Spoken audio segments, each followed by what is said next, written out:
पर आप पहली बार आए हैं तो इसको सब्सक्राइब कीजिए, लाइक कीजिए, शेयर कीजिए।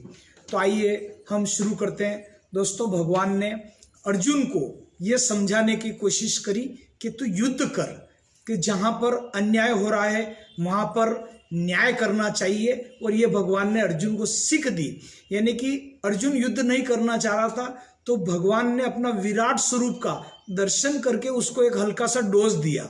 जैसे कभी बच्चा दवाई नहीं पीता है तो माँ उसको डोज देती है, आंखें दिखाती है या पिता दिखाते हैं, और कैसे भी करके उसको समझा देता उसके हित के लिए। तो अर्जुन ये समझ रहा था कि भीष्म पितामह, द्रोणाचार्य, कृपाचार्य, धृतराष्ट्र, सबको, परिवार वाले को, गुरुजनों को, सबको मार के क्या करूंगा, इस भोग को, इस आखिर जीत के क्या करूंगा राज्य को ऐसे पाकर। लेकिन भगवान ने कहा कि ये तो पहले से मरे हुए हैं। इस भागवत गीता के 11वें अध्याय में भगवान ने देखिए अर्जुन को अपना विराट स्वरूप, चतुर्भुज रूप का दर्शन किया। और अर्जुन ही एकमात्र ऐसा शख्स है जो पहले विराट रूप का, चतुर्भुज रूप का किसी ने दर्शन नहीं किया। बहुत अच्छा है। इस चैनल के अंत तक, इस वीडियो के अंत तक आप बने रहिए और BL प्रजापति मोटिवेशनल को सब्सक्राइब कीजिए और लाइक कीजिए और शेयर करें। तो आइए हम शुरू करते हैं। तो इसके अंदर एक अच्छा श्लोक है। भगवान ने कहा है, नैनम छिद्रंति शास्त्राणि, नैनम दहति पावकः, नचेन क्लेदयंत यापो, न शोषंति मारुत। अर्थात भगवान ने क्लियर किया कि आत्मा को न शस्त्र काट सकते हैं, न आग उसे जला सकती है, और न पानी उसे भिगो सकता है, न हवा उसे सुखा सकती है। तब अर्जुन को समझ में आया कि अब मुझे युद्ध करना पड़ेगा। काफी भगवान ने उसको समझाया अच्छी तरीके से। इसलिए कभी कभी परिवार में कहीं गलतफहमी हो जाए या कोई दोस्त, मित्र, रिश्तेदार आपको समझ नहीं पाए तो उसको समझाने का भरपूर प्रयास करना चाहिए। आइए हम शुरू करते हैं। इस प्रकार भगवान के 11वें अध्याय का हम शुरुआत कर रहे हैं। इस प्रकार भगवान के वचन सुनकर अर्जुन बोला कि आपके द्वारा परम गोपनीय ये जो ज्ञान आप मुझे बताइए। भगवान के चरणों में अर्जुन गया है और भगवान से अनुनय विनय कर रहा है कि आपका जो परम वचन, ये गोपनीय ज्ञान है भगवान, ये मुझे आप बताइए। आपका ज्ञान, तेज, बल, वीर्य, तेज युक्त रूप को प्रत्यक्ष में देखना चाहता हूं।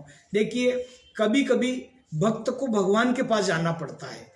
अगर हम भगवान से न मांगेंगे तो भगवान नहीं देते। लोग बोलते हैं ना भगवान से गए, लेकिन ईश्वर के समक्ष अपने भाव और अपनी भक्ति को हमेशा रखते रहना चाहिए। न जाने कब उसकी कृपा हो जाए। भगवान ने श्री कृष्ण कह रहे हैं कि तू मेरा अलौकिक स्वरूप को देख, अदिति के 12 पुत्र, जो 12 पुत्र है अदिति के, वह देख, संपूर्ण चराचर को देख, तुम मेरे अलौकिक चक्षु को देख, मेरी योग माया शक्ति को देख। मतलब उनकी, अर्जुन की रिक्वेस्ट है, वह भगवान ने मान ली और भगवान अपना विराट स्वरूप का दर्शन देखिए अब अर्जुन को कराने वाले हैं। अर्जुन ने भगवान के अनेक रूपों को जब देखा तो हजारों सूर्य उनके भगवान के अंदर समाये हुए। जैसे आकाश का हमको अभी एक सूर्य दिखता है, ऐसा इस आकाश मंडल के अंदर हमारा बापूदेव गुरुदेव कहते हैं कि हजारों सूर्य, हजारों चंद्रमा छोटे छोटे, लेकिन हमको हमारी इन आंखों से नहीं दिखता है। तो अर्जुन ने जब भगवान के विराट स्वरूप को देखा तो हजारों सूर्य, हजारों आकाश, तेजस्वी दाढ़ी वाले भगवान को स्वरूप को देखा, भगवान के विराट स्वरूप को देखा, भगवान के भगवान के अनंत भुजाएं देखा, भगवान के अनंत तेज स्वरूप की महिमा जब उसने अंदर देखी तो अर्जुन को समझ में आया कि भगवान का तेज स्वरूप पहली बार उसने ऐसा देखा। अर्जुन हाथ जोड़कर बोला, मैंने सभी देवों को देखा, मैंने सभी शक्तियों को देखा। भगवान के आगे कह रहा है, मैंने चंद्रमा को देखा, सूर्य को देखा, ऋषि मुनियों को देखा, तपस्वियों को देखा, आकाश गंगा को देखा। आपको भगवान दंडवत प्रणाम है। भगवान आपको आगे से नमस्कार, पीछे से नमस्कार, बारंबार नमस्कार। क्योंकि अर्जुन ने ऐसा विराट स्वरूप पहली बार भगवान का देखा था। निश्चित रूप से अर्जुन जैसा भाग्यशाली शायद कोई होगा। अब भगवान का आगे वर्णन करते हैं भगवान कि भूतों को, सभी भूतों को भगवान का रूप में अर्जुन ने देखा। सब भूतों को अर्जुन ने देखा। अब उसके बाद द्रोणाचार्य, भीष्म पितामह, कर्ण, सभी को देखा। और इस प्रकार अर्जुन के दर्शन करने पर वह भगवान बोले कि ये लोगों को नाश करने के लिए, मैं लोगों का नाश करने के लिए बड़ा महाकाल हूँ। देखिए भगवान जो बोलते हैं कि जो ये महाकाल का जो रूप है, ये ही भगवान ने अर्जुन को कहा कि यही मेरा रूप है। महाकाल, कालों के काल भी भगवान ही है। इस प्रकार अर्जुन के दर्शन करने पर भगवान बोले कि मैं लोगों का नाश करने के लिए बड़ा महाकाल हूं और मैंने पहले से सभी को नष्ट किया हुआ है। भाई वो अर्जुन तैयार नहीं हो रहा था कि भगवान मैं कैसे युद्ध करूंगा, परिवार वालों को मार कर जी उनको मार भी दूंगा और मैं सुख भोगूंगा, राज्य करूंगा, तो ये मेरे लिए मरना जैसे ही है। वो समझ नहीं रहा था।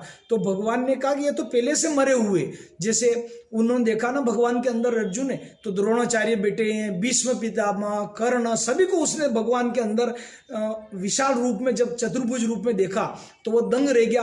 तो उसने बोला कि सब मरे हुए, मैंने पहले मारे हुए, तो युद्ध कर नियमित। तब जाके उसको हल्की सी भगवान ने जब उसको अपनी शक्ति दिखाई या एक अंदर से जो चतुर्भुज रूप दिखा, तब अर्जुन गदगद हो गया और युद्ध के लिए तैयार हो गया। कहते हैं कि तू युद्ध कर, सबको मारकर जीतेगा और राज्य को भोगेगा, और नहीं भी मारेगा तो तेरी अपकीर्ति, तेरी नेगेटिविटी जो भगवान करेंगे, दूर दूर तक तेरा मतलब जो है तू एक तरह से नपुंसकता को प्राप्त होगा और तेरा खंडन होगा, तेरी जगह जगह अपकीर्ति होगी। इसलिए तू युद्ध कर। तो वह सारा मतलब भगवान के समझाने पर वह युद्ध के लिए तैयार हो गया।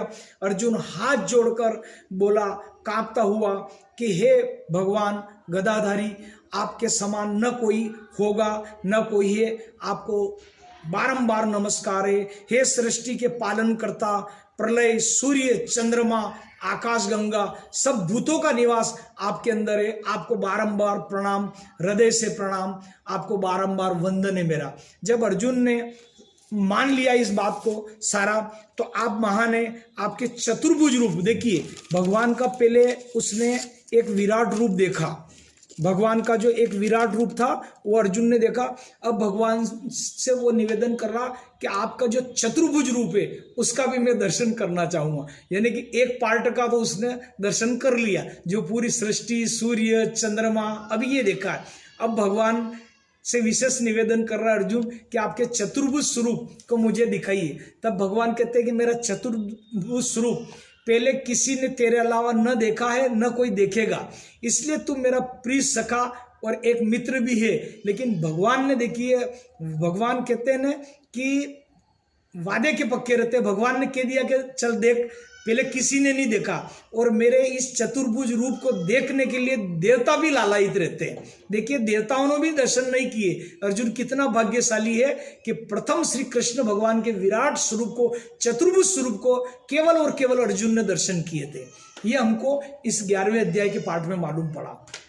तो भगवान के अर्जुन स्वरूप का जब दर्शन किए तो उसने क्या देखता है अर्जुन?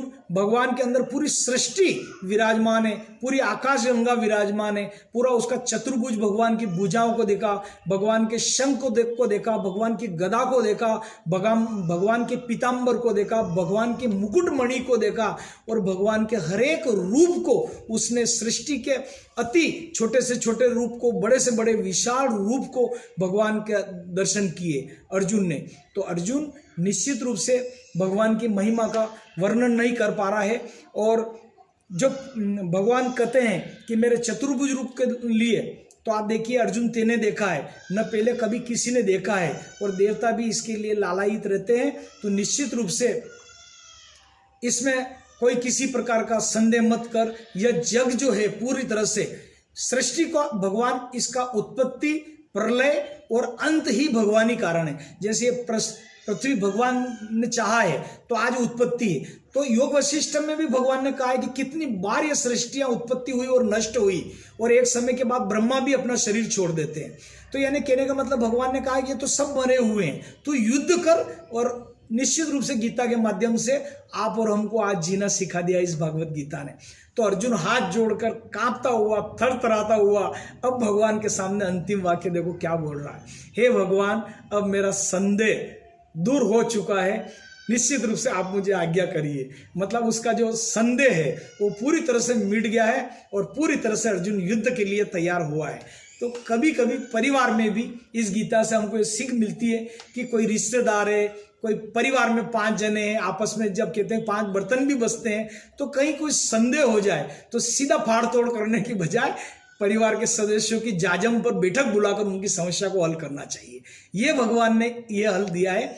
और डरना नहीं, कोई भी टारगेट हो या कहीं भी अगर ऐसा कोई करना हो, नफा नुकसान का ज्यादा न सोचते उस कार्य को कर डालना चाहिए। ईश्वर की मर्जी, भगवान देने वाला आप, करने वाला आप, कराने वाला कार्य, और कार्य को श्री गणेश कर देना चाहिए। आगे पीछे सोच विचार करके फिर जब ओखली में सिर दे ही दिया है तो डरना नहीं। यही भगवान अर्जुन को समझा रहे थे, वो उसका अज्ञान मिट गया चतुर्भुज रूप से दर्शन करके। इसलिए इंसान को नए नए कार्य करते रहना चाहिए। गीता को साक्षी मान के भगवान, अगर आपका अच्छा कार्य होगा तो ऑटोमेटिक से होगा, धन दौलत वगैरह सब आ जाएंगे। देखिए मैंने ऐसे ऐसे संत महात्माओं की कथा कीर्तन देखी है, पैसा नहीं होता है लेकिन लाखों रुपए का भंडारा हो जाता, करोड़ों रुपए का भंडारा हो जाता और महीने महीने चलता रहता है। ये भगवान की ऐसी अनंत महिमा है।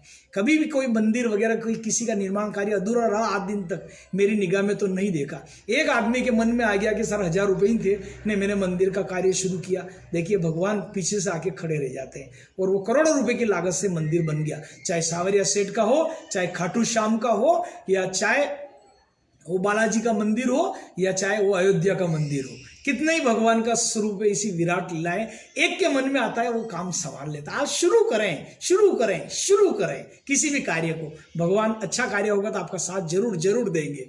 तो यह भगवान ने कहा, भगवान ने अंत में अर्जुन को कहा कि जो पुरुष मेरे लिए यज्ञ, दान, तप, हवन, जप, ध्यान, कीर्तन, पठन, पाठन, यानी भगवान की जो गुण है, कथा कीर्तन है, चाहे वो नानी बाई का मायरा हुआ हो, चाहे भागवत गीता हो, चाहे वो रामायण हो, जो भी भगवान की कथा कीर्तन पठन पाठन करेगा वह मुझे अतिशय प्रिय है और ऐसे भक्त वो मुझे ही प्राप्त होते, मतलब वो नरकों में नहीं जा सकते। ये भगवान ने इसमें 11वें अध्याय में मतलब अर्जुन को बोला है कि ऐसे भक्त अतिशय मुझे प्रिय है और तू भी मेरा अतिशय प्रिय सखा है, इसलिए अर्जुन तू युद्ध कर। तो भगवान ने कहा है कि कार्य करो, करते रहो, करते रहो। जितने भी दैविक कार्य उनको बढ़ चढ़ के हिस्सा लेके करना चाहिए, चाहे कोई तारीफ करे या न करे। भगवान ने कहा है कि तू पठन पाठन कीर्तन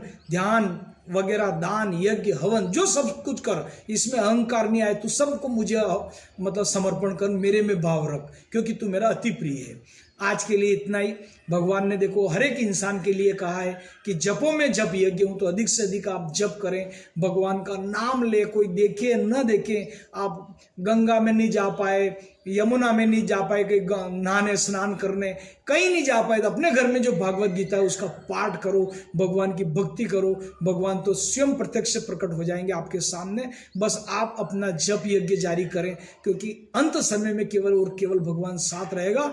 आपकी पड़ी रहेगी करोड़ों रुपए के, बापूजी कह रहेंगे पड़ा रहेगा माल खजाना, छोड़ के क्रिया सूत जाना है, कर सत्संग प्यारे अभी से, नहीं तो फिर पछताना है। क्योंकि अंत समय में न तो आपकी मर्सिडीज साथ देगा, न आपका 1 किलो 5 किलो सोना साथ देगा, न आपका 1 करोड़ 2 करोड़ 5 करोड़ का बंगला साथ देगा।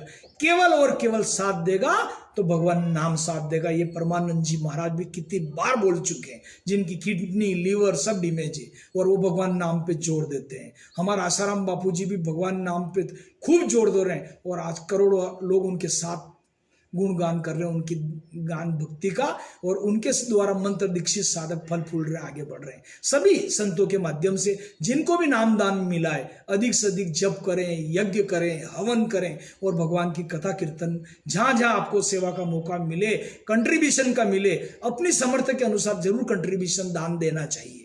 आज के लिए इतना ही। BL प्रजापति मोटिवेशनल चैनल पर पहली बार आए हैं तो इसको लाइक करें, सब्सक्राइब करें, शेयर करें। जय श्री कृष्ण, जय गुरुदेव, जय गौ माता की। आज के लिए इतना ही। हर हर महादेव हर। धर्म की जय हो, अधर्म का नाश हो, प्राणियों में सद्भाव, विश्व का कल्याण हो। गौ माता की जय, सनातन संस्कृति की जय। हर हर महादेव। जय श्री कृष्ण।